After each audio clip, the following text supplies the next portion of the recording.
Boa noite, gente. Adson Rodrigo. Bem na hora, né? Baixaram o material, já vou logo começar perguntando, né? Porque hoje tem material, porque é só questão. Semana que vem eu volto com as lives de teoria, tá? Semana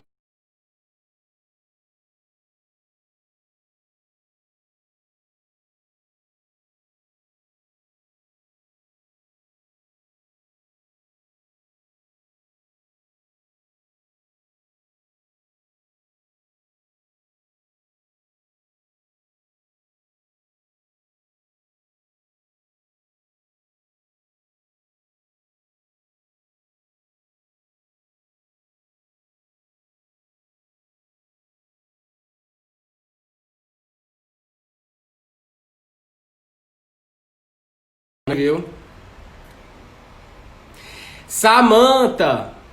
Cris, despertador, tu tá atrasada, viu, Cris? Samantha, cadê os meninos? Menino Rio também não perde uma, viu? Muito bem. Pois vamos lá, pessoal.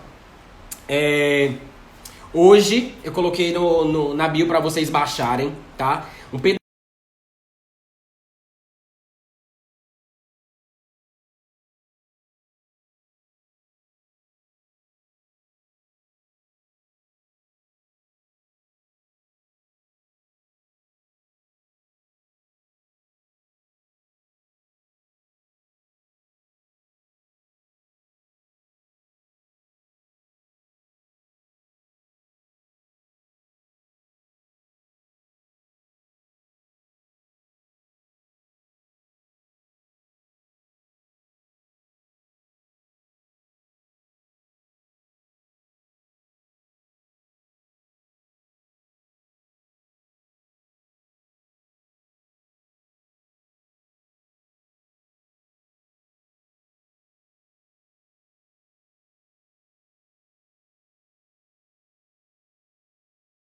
mais ou menos nesse sentido.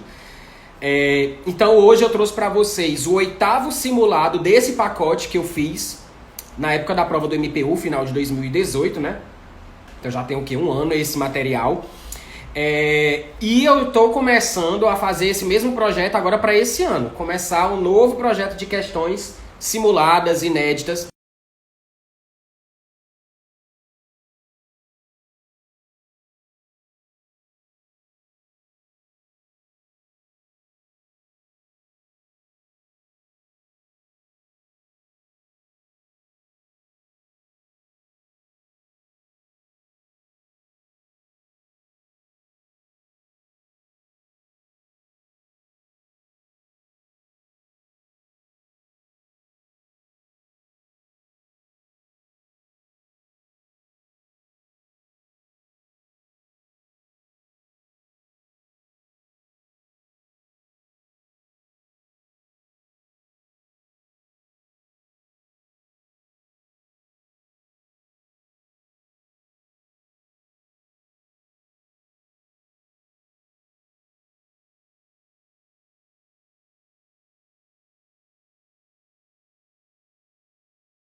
Tranquila, tá? Você marca sem medo, é uma visão moderna, sim, de orçamento, tá? E eu peguei essa questão baseada na doutrina de Paludo, na última versão do livro dele, Agostinho Paludo, de 2018, tá? Então é bem doutrinária, mas assim, nada para você ficar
dentro do ciclo orçamentário. A gente trabalhava basicamente com objeto de gasto, sem perspectiva de longo prazo, sem programa de trabalho. Então essa visão moderna, ela inova em tudo no que diz respeito ao antigo orçamento tradicional, tá certo? Então a questão 1 correta.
Naquele momento do orçamento tradicional lá atrás, o orçamento ele buscava simplesmente demonstrar o objeto de gasto. Então, para o legislativo era fácil fazer o controle, porque ele sabia exatamente com o que era que o executivo estava gastando.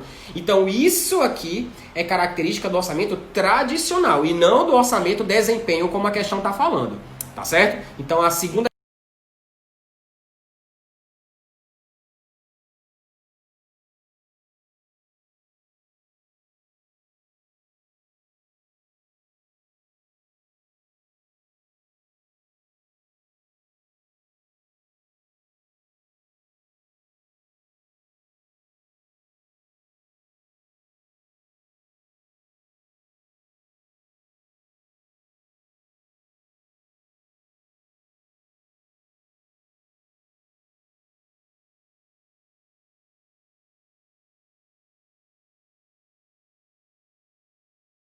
programas propostos para atingir aqueles objetivos e dados quantitativos que meçam as realizações e o trabalho levado a efeito de cada programa. Gente, eu coloquei essa questão por quê? Muita gente fica com medo desse texto achando que isso aí é orçamento programa, tá? Na verdade, gente, isso é sim orçamento de desempenho.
programas, ele tinha uma ideia primordial de programa de trabalho, não focava só no objeto de gasto, ele fazia a mensuração dos objetivos através da eficácia, né, de como você atingia, se você atingia ou não o objetivo proposto. Então essa questão, gente, está correta, tá certo?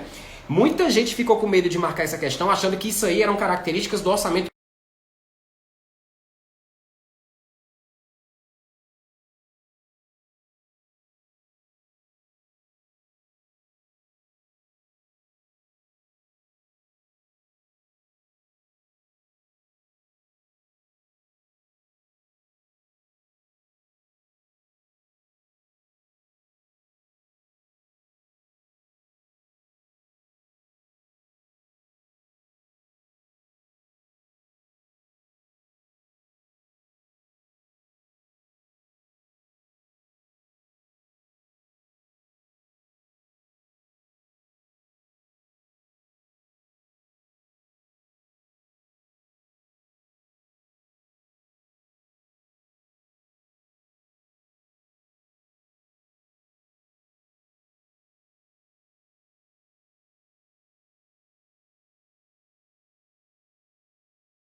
só em temáticos, que são os programas que são divididos pelas políticas públicas, e os de gestão, manutenção e serviços ao Estado, que são as ações de custeio.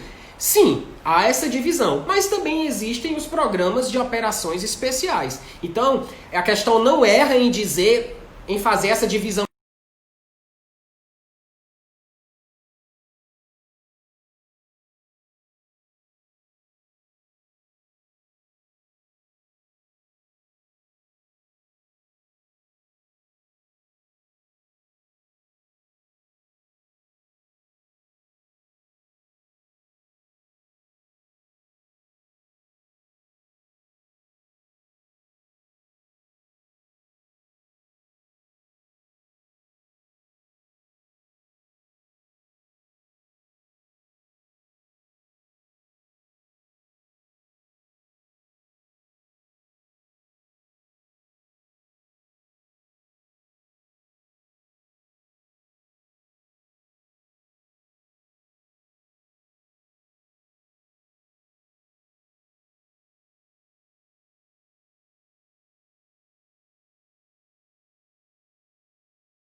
Segundo a lei de responsabilidade fiscal, como é que funciona? Ao final de cada bimestre, né, ele tem até 30 dias para fazer a limitação de empenho. Ou seja, empenho, gente, é uma das etapas da despesa.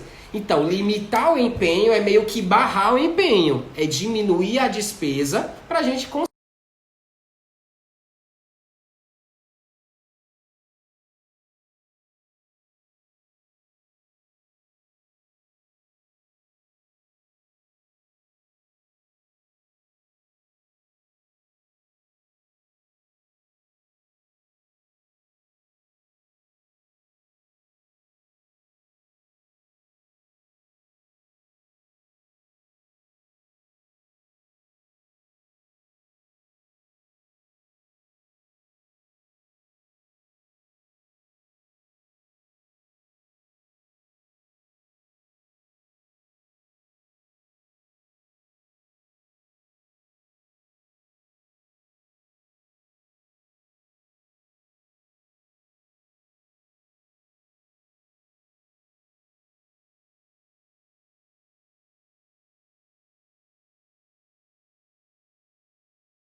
Tá? Então, cuidado com esse tipo de questão. Então, lembre, gente, o restabelecimento a recomposição das dotações que já foram limitadas, ele vai se dar de forma proporcional conforme a receita vai voltando.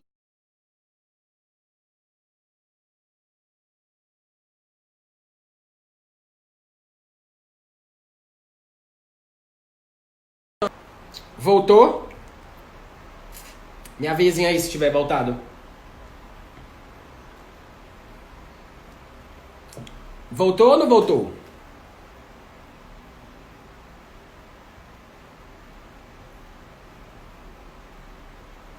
Me avisem aí.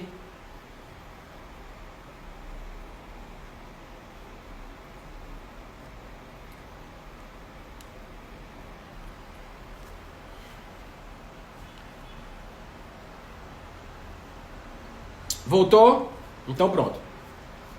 Estamos na quinta questão, né? Eu estava explicando para vocês que o restabelecimento das dotações que foram limitadas, né, contingenciadas, ele vai se dar de maneira proporcional às reduções efetivadas. Ou seja, conforme a redução foi feita, a gente vai ver se a arrecadação volta ao parâmetro previsto inicialmente, aí a gente vai liberando de forma proporcional.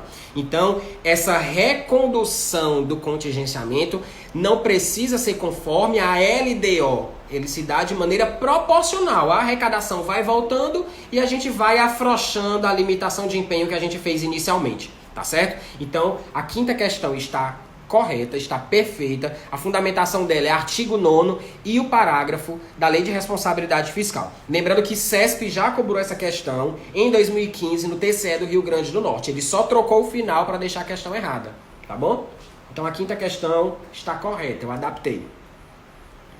Sexta é ótima, viu? Bem facinho para errar. Sexta. Determinada administração propôs, no projeto de lei do orçamento anual, aumento anual de salário pago a seus servidores, em caráter geral e uniforme, a partir do exercício subsequente. Aí olha lá, mas não encaminhou com a proposta estimativa específica do impacto orçamentário financeiro que esse aumento pode provocar. Nessa situação, a matéria não pode ser aprovada por ferir a Lei de Responsabilidade Fiscal. E aí, o que é que vocês acham? Certo ou errado?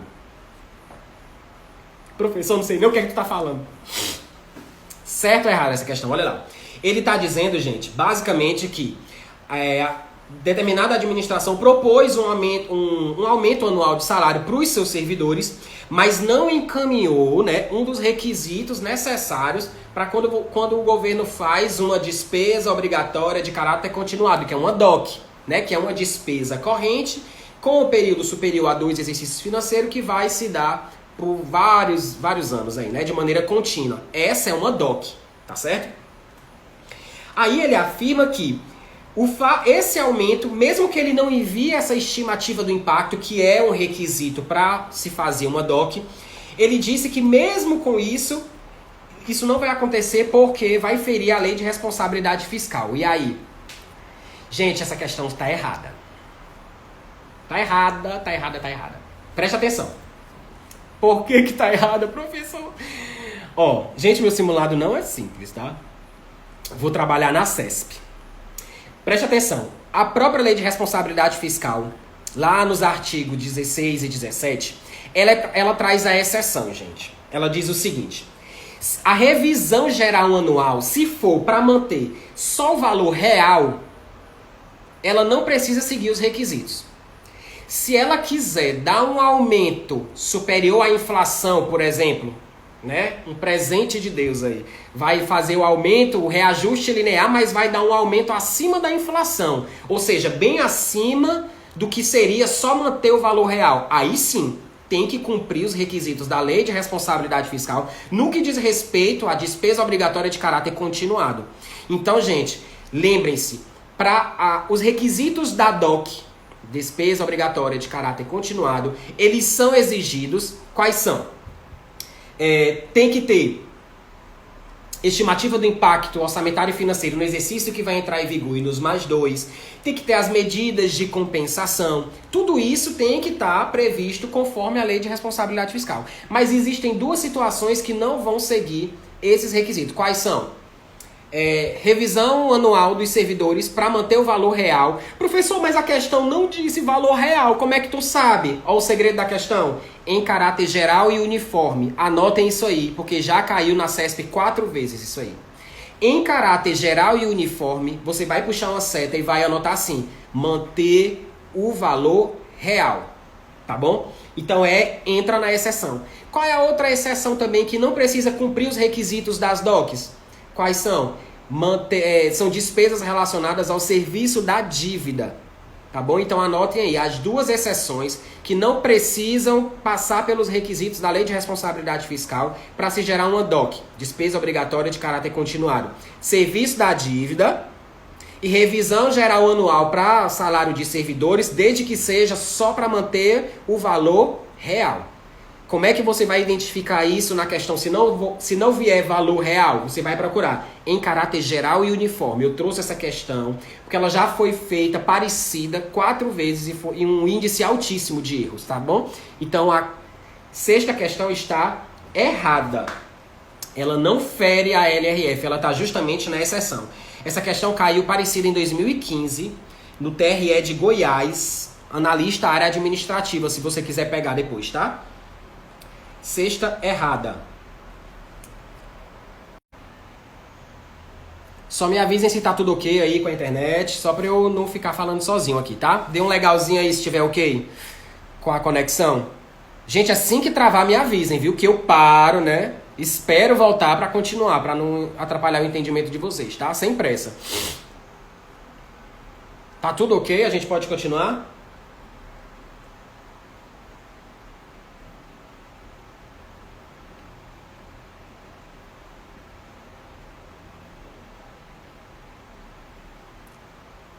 E aí? Ninguém diz nada.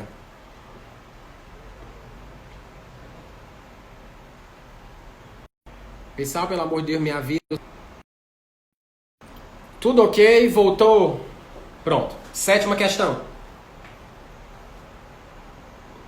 Sétima.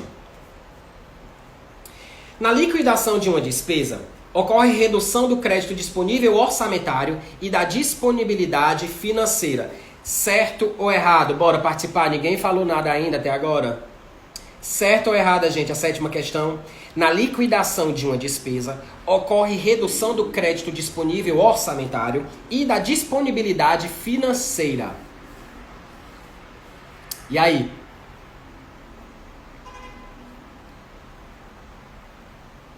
Gente, sétima questão está errada. Errada por quê? Gente, quando eu faço um bloqueio de saldo orçamentário, eu faço isso já no momento do empenho.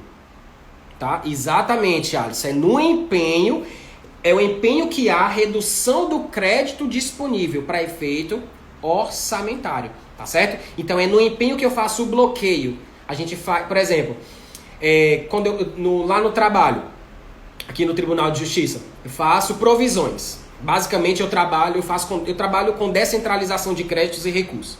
Então todo dia eu faço as provisões, né, que são as descentralizações internas para as unidades gestoras do tribunal.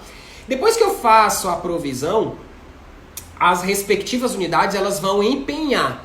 Quando elas empenham, aquele valor é meio que bloqueado, né? Ele está vinculado a um contrato, se for uma licitação, então aquele valor fica bloqueado, tá certo? Então é no momento do empenho. No que diz respeito à obrigação financeira, caixa, dinheiro, aí sim, essa obrigação financeira ela vai aparecer no momento da liquidação. Então tomem cuidado com isso. Se você pegar o regime orçamentário, você vai para o artigo 35 da Lei 4.320. Pertencem ao exercício financeiro as receitas arrecadadas e as despesas empenhadas. Então, no enfoque orçamentário, a redução do saldo orçamentário no momento do empenho. Para efeito de saldo financeiro, aí sim, a liquidação é que vai garantir o pagamento financeiro, tá bom? Então, a sétima questão está errada, não é liquidação, é empenho. Alguma dúvida na sétima? Podemos para a oitava. Pitbull.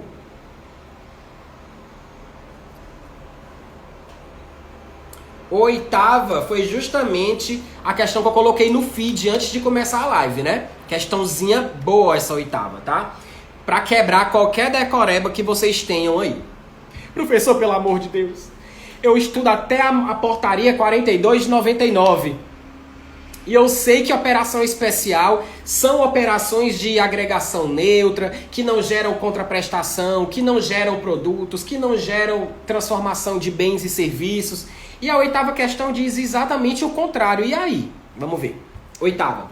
As operações especiais podem contribuir para a produção de bens ou serviços à sociedade, quando caracterizada por transferências aos outros entes. Muita gente marca isso aí errado, porque vai lá na portaria. Olha o que é que diz a portaria 42. O aluno que não estuda o manual e acha que está arrasando estudando a portaria, aí ele vai ler a portaria e acha que acerta a questão. Olha aí. Operações especiais. As despesas que não contribuem para a manutenção das ações do governo, das quais não resulta um produto, não gera contraprestação direta sob forma de bens ou serviços. Ou seja, operação especial não gera transformação, não gera produção de bens ou serviços, não gera contraprestação direta por parte do governo. Como eu já falei na questão anterior, as operações especiais são basicamente os gastos com serviços da dívida e transferências constitucionais.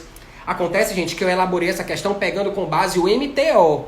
Então, o Manual Técnico de Orçamento, a partir da versão de 2019, ele traz o seguinte: as operações especiais caracterizam-se por não retratar a atividade produtiva no âmbito federal, podendo, entretanto, contribuir para a produção de bens ou serviços à sociedade, quando caracterizada por transferências a outros entes. Tá vendo? Eu fui justamente lá na exceção do MTO. Então, essa questãozinha está perfeita, está correta. Manual Técnico de Orçamento, tá certo? Questãozinha boa, tá? Então lembre-se, gente, de fato, as operações especiais, elas não contribuem para a manutenção das atividades do governo. Elas não geram contraprestação no que diz respeito a gerar bens e serviços de maneira direta.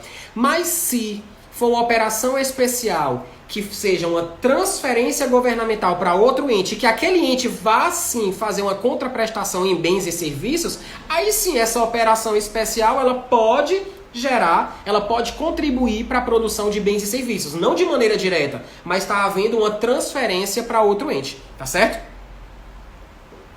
Então a questão 8 está correta. Qual lei sobre o assunto, professor? Estou voando aqui. É porque...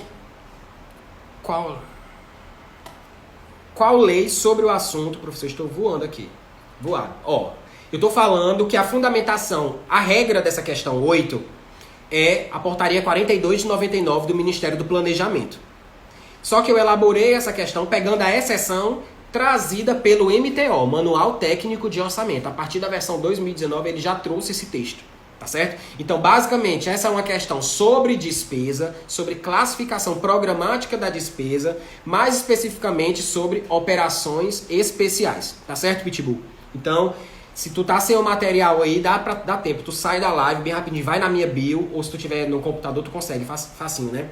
Abre o meu Instagram, tem um link, clica no link, tem lá, live com a data de hoje. Clica, já vai abrir o PDF. Eu tô na questão 8, indo pra 9 agora. Nona.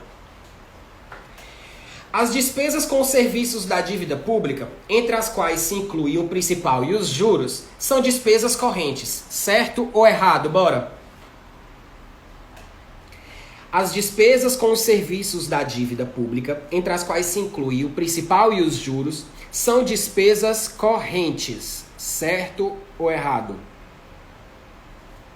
É errado porque só o Alisson está dando cara a tapa, né? Erra sozinho, acerta sozinho e passa sozinho. Muito bem. Mas tá certo, viu, Alisson? Você está certo. O gabarito é errado. Errado por quê, gente? O principal, ele vai sair como despesa de capital, né? Amortização da dívida. E os juros, né, vai sair como corrente, tá certo? Exatamente. Juros corrente, principal, capital. Gente, lembrem-se disso também quando diz respeito à receita, tá? Lá na receita, quando você tem a amortização de empréstimos concedidos, é uma receita de capital. Agora, se aquela amortização decorreu de um serviço prestado, por exemplo, por uma sociedade de economia mista que trabalha com operações financeiras, os juros decorrentes daquela operação de crédito, eles vão entrar como receita de serviços, que é uma receita corrente. Então, essa ideia que você tem para despesa, você vai pegar também para receita, tá certo? Então, a questão 9 está errada, porque o principal é capital e os juros corrente. Então, tranquila essa nona questão. 10ª.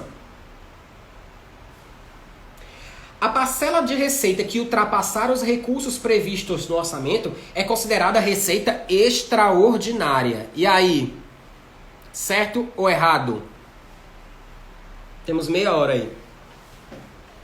A parcela de receita que ultrapassar os recursos previstos na LOA, no orçamento, é considerada receita extraordinária. Professor, não lembro mais nem o que é receita extraordinária. Ó, a gente fez, quando eu fiz a live de classificações da receita, tem uma classificação bem doutrinária que diz respeito quanto à regularidade. Ou seja, se uma receita ela é regularmente arrecadada, ela é uma receita ordinária. Se ela dificilmente é arrecadada, são alguns impostos em situações extremas, em situações aleatórias, então são receitas extraordinárias. Então não tem nada a ver dizer que a parcela acima do previsto na LOA vai ser considerada receita extraordinária. Negativo. A fundamentação disso, gente, você vai lá para o artigo 57 da Lei 4.320. O que é que ele diz? Serão consideradas receitas todas as receitas arrecadadas, inclusive as decorrentes de operação de crédito, mesmo que não previstas no orçamento. Ou seja, é mais uma vez a Lei 4.320 esfregando na sua cara o seguinte: não precisa estar previsto na LOA para ser considerado receita orçamentária. O artigo 57 diz que vai ser considerada receita tudo que for arrecadado, inclusive se decorrer de operação de crédito, mesmo que não previstas no orçamento. Por isso que a gente diz que a receita ela é prevista, gente. A gente pode ter uma arrecadação maior. E nem por isso, isso que ultrapassar o previsto vai ser considerado extraordinário, extra-orçamentário, o que a banca inventar. Negativo. Vai ser considerado receita orçamentária. Perfeito, Alisson. Então a questão 10 está errada. 11. Questão boa essa 11, hein? O enfoque patrimonial da despesa fundamenta-se nos princípios da oportunidade e da competência e afirma que as despesas devem ser reconhecidas no momento da ocorrência do fato gerador. Olha aí o enfoque patrimonial do orçamento público, né? Para quem estuda contabilidade pública, isso aqui já é bem mais claro na cabeça. Independentemente de pagamento. O momento do fato gerador deve coincidir com a liquidação da despesa orçamentária, certo ou errado? Essa questão aqui, ela já é um pouquinho mais aprofundada, ela pega conhecimentos aí do MCASP, Manual de Contabilidade Aplicado ao Setor Público, mais precisamente, 8ª edição, tá? E aí, tá certo ou errado? A questão está dizendo o seguinte, que o momento do fato gerador deve coincidir com a liquidação da despesa orçamentária. Gente, errado. O manual, né, o MCASP, ele traz algumas possibilidades em que o Moreira, a questão não é nem isso. A questão é que o fato gerador, ele pode ocorrer no momento da liquidação ou ele pode ocorrer em momento posterior, tá certo? O MCASP, ele dá algumas situações, alguns procedimentos contábeis, por exemplo, quando o poder público tem um tipo de despesa recorrente, em que o poder público, quando ele faz a apropriação, que é o saldo orçamentário, quando ele bloqueia pelo valor anual. Aí, tanto que o MCASP ele traz até um exemplo de uma assinatura de revista, assinatura de periódicos por parte do poder público. Quando ele faz o empenho da dotação do valor anual. Mas o fato gerador, a apropriação, ela vai ocorrer mês a mês. É como se a despesa pelo enfoque patrimonial, né, que é a baixa no recurso financeiro, quando entra o periódico do mês, a revista mensal, ela é feita em momento diferente. Ou seja, o momento do fato gerador não coincide necessariamente com o momento da liquidação. Então, o MCASP ele traz algumas situações em que a liquidação não vai acontecer para e passo com o momento do fato gerador, tá certo? E ele traz alguns exemplos. Então, nessa questão, para ela estar correta, você deveria trocar a palavra deve por pode. Então, o fato gerador pode coincidir com o momento da liquidação e não deve. Manual de Contabilidade Aplicado ao Setor Público, MCASP, 8ª edição, tá certo? Questãozinha errada. Alguma dúvida até aqui? Podemos ir para 12? Tudo tranquilo, gente? Ou já tô desistindo, né? O pessoal já tem bem menos. Tá bem puxado essas questões. Tá? Eu não ficando sozinho aqui tá ótimo. 12. A emissão de empenho gera obrigação orçamentária. Mas aí, gente, vocês consertem aí o PDF, tá? Ficou faltando a palavra, ó. É assim, ó. A emissão do empenho gera obrigação orçamentária. Mas a regra geral para o reconhecimento da despesa e da obrigação financeira continua sendo o momento da liquidação. Questão perfeita, gente. Muita gente marcou essa questão errada. Vejam. Professor, a 4.320 não diz mesmo que serão consideradas, você considera do exercício financeiro as receitas arrecadadas e as despesas empenhadas? Então, a obrigação orçamentária, ela surge no empenho. Isso todo mundo já sabe. Agora, gente, a obrigação financeira. Financeira, gente, lembra que é dinheiro, que é recurso. Eu não estou mais falando de orçamento, eu estou falando de financeiro. Isso diz respeito a pagamento. Quem vai gerar a obrigação do pagamento é a liquidação. Então, veja, a questão ela está corretinha. Preste atenção. A emissão do empenho gera obrigação orçamentária. Perfeito. Mas a regra geral para o reconhecimento da despesa, aí olha o segredo, e da obrigação financeira continua sendo o momento da liquidação. Por quê? Porque a gente não vai fazer pagamento se não houver anterior liquidação. Então, gente, eu juntei duas definições numa única questão. Então, você tem que analisar a questão pela metade. De fato, o empenho gera obrigação orçamentária. Agora, é a liquidação que gera obrigação financeira. Lembre-se, gente, que a gente tem uma grande distinção entre orçamento e financeiro. E isso, gente, vocês vão carregar para o resto da vida. Quando vocês assumirem um tribunal, que forem trabalhar na área administrativa, e isso vai ficar nítido todo dia para vocês. A LOA, gente, é só um pedaço de papel. Ali é só autorização. Então, no momento que o governo faz o empenho, gente, ele só está bloqueando uma autorização de gasto na LOA. Ele está bloqueando um saldo do papel. O que vai depender de recursos, gente, é eu vou fazer a liquidação e pagar, mas eu só pago se tiver recurso financeiro no caixa, tá certo? Então, regime orçamentário, empenho. Se você levar para o enfoque patrimonial, né, quem vai gerar a obrigação financeira é a liquidação. Então, a questão está corretíssima. Levem essa questão para a prova, viu, gente? Muita gente erra essa questão. Até hoje, se cair, a galera erra, tá certo?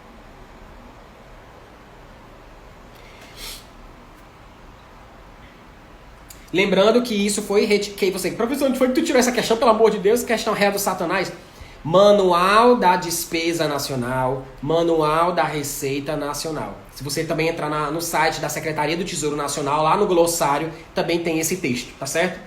Então, por isso que são questões inéditas, tá? O examinador aí vai criar diversas questões com esse assunto ainda. Então, 12 está correta. 13.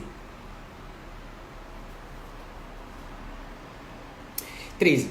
Matricialidade é um instrumento que permite a combinação de ações de governo com funções e programas finalísticos interrelacionados. Professor, que diabo é isso?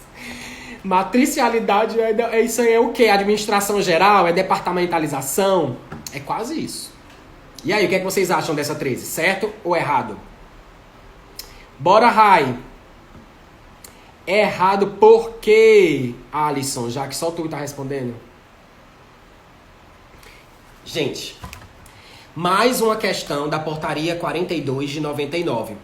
Isso, função e subfunção. Na verdade, gente, matricialidade é você poder combinar subfunções da classificação funcional com alguma função que não seja respectiva a ela. Por exemplo, temos lá no Manual Técnico de Orçamento um rolzinho com 28 funções. Tá certo? Não é nem órgãos, viu, Alisson? São funções. Um órgão, ele pode trabalhar com despesas que estejam alocadas em diferentes funções, tá? Então, cuidado, não quer dizer só órgão, quer dizer relativamente a função.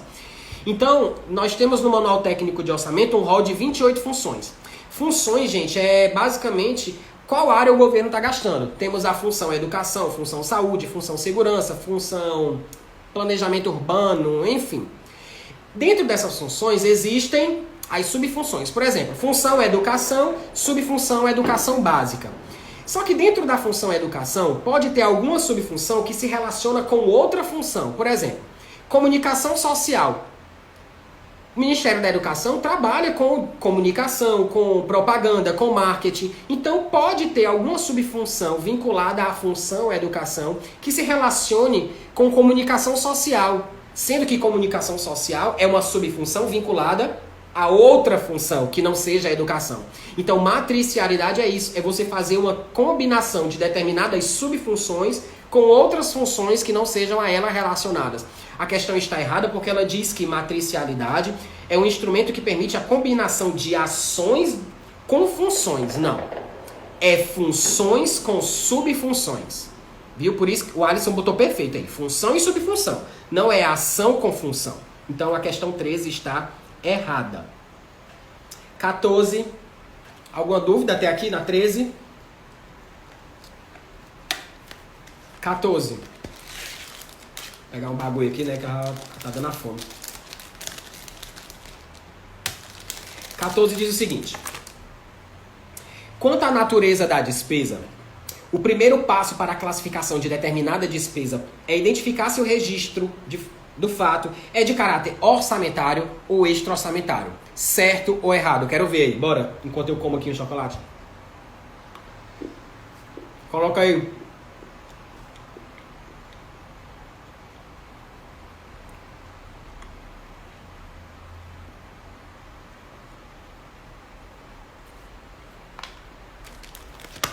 Certo ou errado a questão? Gente, a questãozinha está errada. Ou está correta. Presta atenção. Professor, eu nunca vi isso. Isso é etapa da despesa? Não. Tá? Isso aqui, gente, ele está basicamente no Manual Técnico de Orçamento. O Manual Técnico de Orçamento, ele traz um passo a passo global. Um passo a passo amplo, genérico. No que diz respeito a despesa, tá? Então, basicamente, ela faz uma divisão em 4 etapas. Primeiro você vai identificar se é um recurso orçamentário, não, é uma despesa orçamentária ou é uma despesa extra-orçamentária. Por quê? Porque se for uma despesa extra-orçamentária, você não tem como classificar em corrente ou capital, ou seja, você já não segue para as outras etapas. Então, por isso que o primeiro passo é você identificar se é uma despesa orçamentária ou extra-orçamentária. Qual é o segundo passo? Aí você vai para a categoria econômica. É você identificar se é uma despesa corrente ou uma despesa de capital. Qual é o terceiro passo? Depois da categoria econômica vem quem? Grupo. É você identificar qual é o grupo de natureza da despesa. Se for corrente, vai ser o quê? Pessoal e encargos, serviço da dívida ou outras despesas correntes. Se for capital, é quem? Investimento, inversão ou amortização da dívida. Pronto. Cheguei na terceira etapa. Depois, como é que eu vou chegar finalmente no detalhamento da despesa? É o elemento da despesa. Tá? Então o Manual Técnico de Orçamento traz esse passo a passo, tá? Para você identificar uma despesa pública. Você começa identificando se é orçamentária ou extra. Se for orçamentária, aí você desce para o próximo passo. Corrente ou capital? Sabendo se é corrente ou capital, você vem para o grupo. Sabendo qual é o grupo, você vai para o elemento. Tá certo? Então a questãozinha está correta. Quanto à natureza da despesa, o primeiro passo para a classificação de determinada despesa pública é identificar primeiro se aquela despesa é orçamentária ou extra-orçamentária, gente. Porque se ela for extra-orçamentária, você não vai ter que fazer a classificação por natureza da despesa. Lembrando, eu sempre falo isso para vocês, gente, você só vai fazer a classificação se você identificar que aquilo ali é uma despesa orçamentária, tá certo? Questãozinha ótima essa, tá? Então o Alisson falou o seguinte, que acertou ou que errou pensando no segundo momento. Então lembra, antes de tu identificar se é corrente ou capital, existe uma primeira etapa. É tu identificar se ele é orçamentário ou se ele é extra-orçamentário. Tá certo? Isso aí, gente, é o Manual Técnico de Orçamento que traz. Tá bom? 14, correta. 15. Podemos continuar? 15. O princípio da exatidão determina que as estimativas devem ser tão exatas quanto possível, de forma a garantir à peça orçamentária um mínimo de consistência para que possa ser empregado como instrumento de programação, gerência e controle. Gente, questãozinha tranquila, tá? Eu trouxe essa questão em e-mail para você respirar, tá? Então essa questão é a definição do princípio da exatidão. Eu trouxe essa questão da doutrina de James Giacomoni e também de algumas passagens do Decreto-Lei 200, que a doutrina, como eu já disse para vocês, né, com relação a princípio, a doutrina adora pegar artigo de uma lei, artigo de um decreto e chamar aquilo de princípio, tá? Então, basicamente, a fundamentação dessa questão é doutrina e os artigos 7º e o artigo 16 do Decreto-Lei 200 de 67, tá? É exatamente isso que diz o princípio da exatidão. As estimativas, seja na receita e na despesa, elas devem ser tão exatas quanto possível para poder o poder público mensurar de fato os seus gastos públicos, a sua arrecadação. É um princípio bem tranquilo, o princípio da exatidão. O Alisson colocou o seguinte: faltou a modalidade antes do elemento. Presta atenção, Alisson. A modalidade de aplicação, ela é uma característica gerencial, ela é uma informação gerencial. Tá? Então, se você pegar a portaria 163 de 2001, ela traz que o detalhamento da despesa na LOA, ela vai ser feita no mínimo por categoria econômica, grupo de natureza de despesa e modalidade de aplicação. E eu sempre falei para vocês, gente, a LOA ela não é publicada com elemento. O elemento ele vai aparecer no momento da execução, já dentro do sistema, do CIAF, aqui na Bahia eu uso o FIPLAN. Então, a LOA ela não vem publicada até o nível de elemento, ela vem publicada até o nível de quem? De modalidade de aplicação. Só que o Manual Técnico de Orçamento, Alisson, leva isso para a prova. O Manual Técnico de Orçamento, ele só leva em consideração a classificação da natureza da despesa. Para você identificar, é como se ele pulasse a modalidade de aplicação. Ele começa primeiro orçamentário ou extra, corrente ou capital, grupo, depois ele já vai para o elemento. Ele desconsidera a modalidade de aplicação. Lembrando que essa modalidade de aplicação é uma característica, não é uma informação gerencial.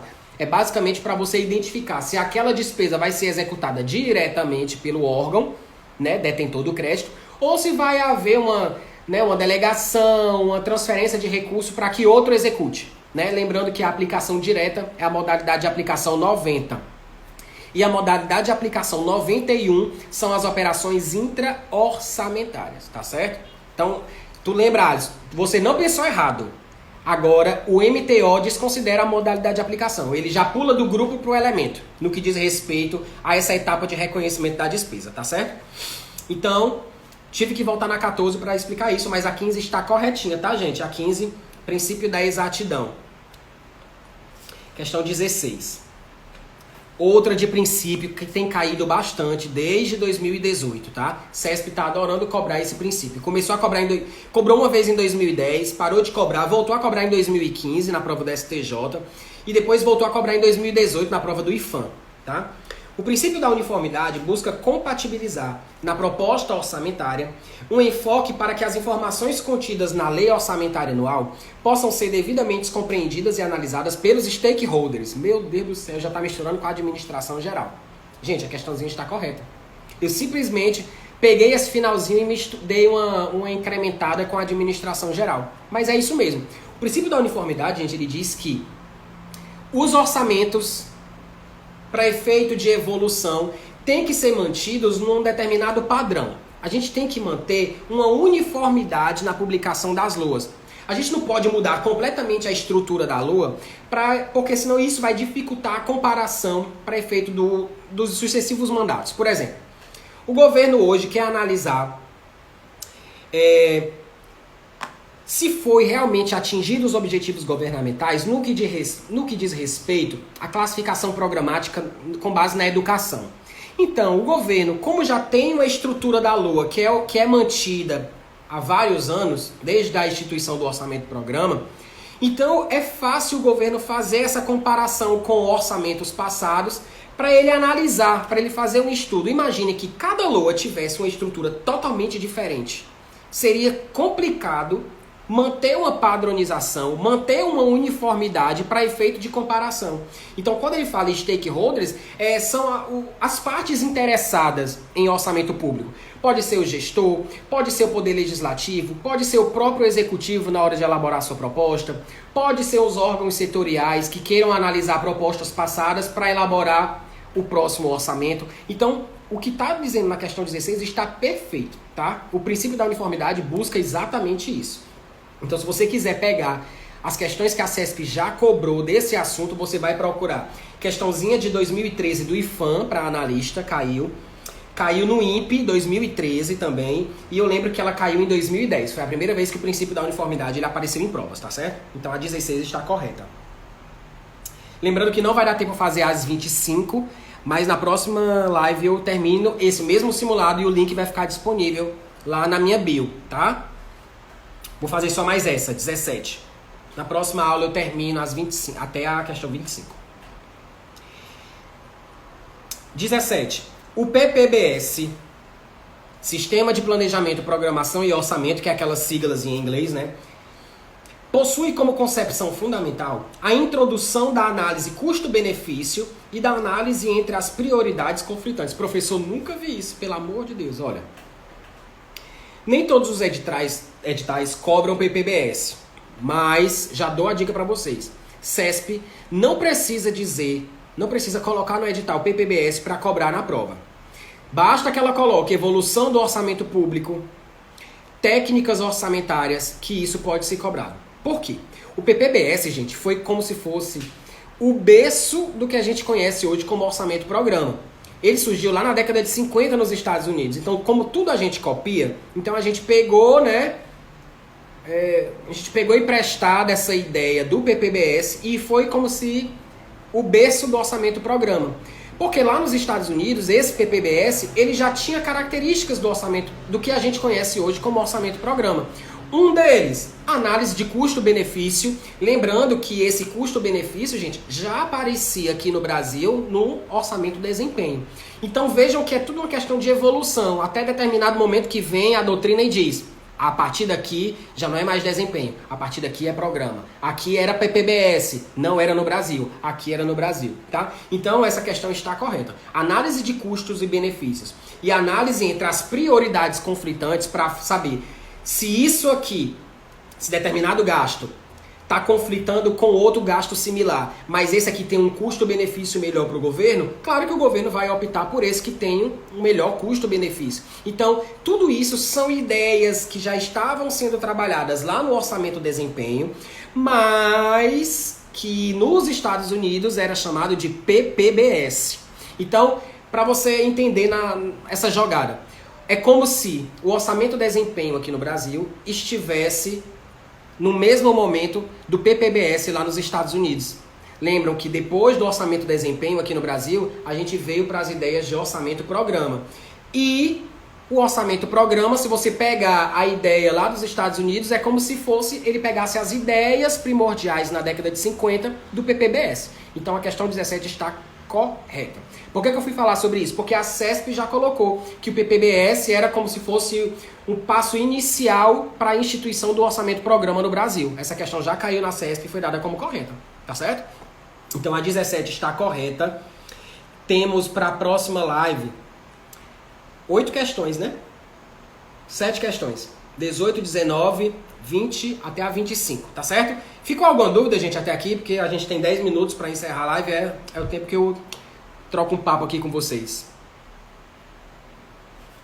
Ficou alguma dúvida aí? Esses dois aspectos se aplicam também ao orçamento-programa? Sim, Rodrigo. Sim.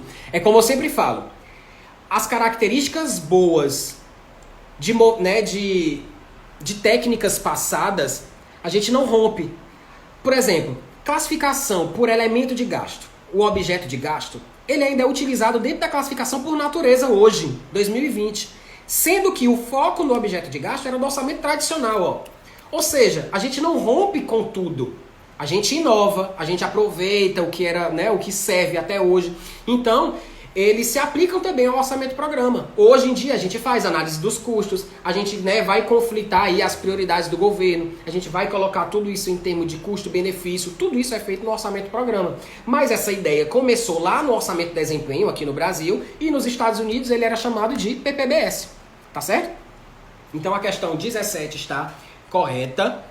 Próxima aula fazemos da 18 a 25, eu vou divulgar aí no Instagram quando vai ser a próxima aula, tá? Provavelmente terça ou quarta, nesse mesmo horário de 9 horas, tá, gente? Então, baixem o material, clica lá no link que tá na minha bio, baixa o PDF, já tem as 25 questões, todas com gabarito, tá certo? E a gente se vê na próxima live aí. Não esqueçam de baixar o material porque é fundamental, né? Porque aqui eu não tenho como ficar arriscando pra vocês. Mas são questões difíceis, confesso, viu, Alisson? São questões difíceis. Pra quem for tentar resolver as questões em casa, por favor, vocês vão ter que só acertar o gabarito de uma questão que tá trocada aí, ó. É a questão de restos a pagar. Cadê? Antes que a live encerre. Ô, gente, eu não lembro. Cadê essa bendita questão? Gente, questão 22. Lá no gabarito do PDF tá errada. Você coloca certa, tá? Eu troquei aí. O gabarito tá certo. Eu comento na próxima aula. Só pra você trocar. Questão 22 no PDF, ela tá como errada. Você vai mudar pra certa, tá bom? Lembrando que eu estou fazendo esse novo modelo, novos simulados, já para agora 2020, tá? Então isso aqui é como se fosse uma amostra grátis do que eu fiz no ano passado. Estou fazendo esse novo programa de simulados, estou elaborando novas questões e se você quiser mais informações, está lá no meu feed, tá certo? Dessa vez eu vou comentar os simulados em vídeo, não vão ser só em PDF. Só que é exclusivo só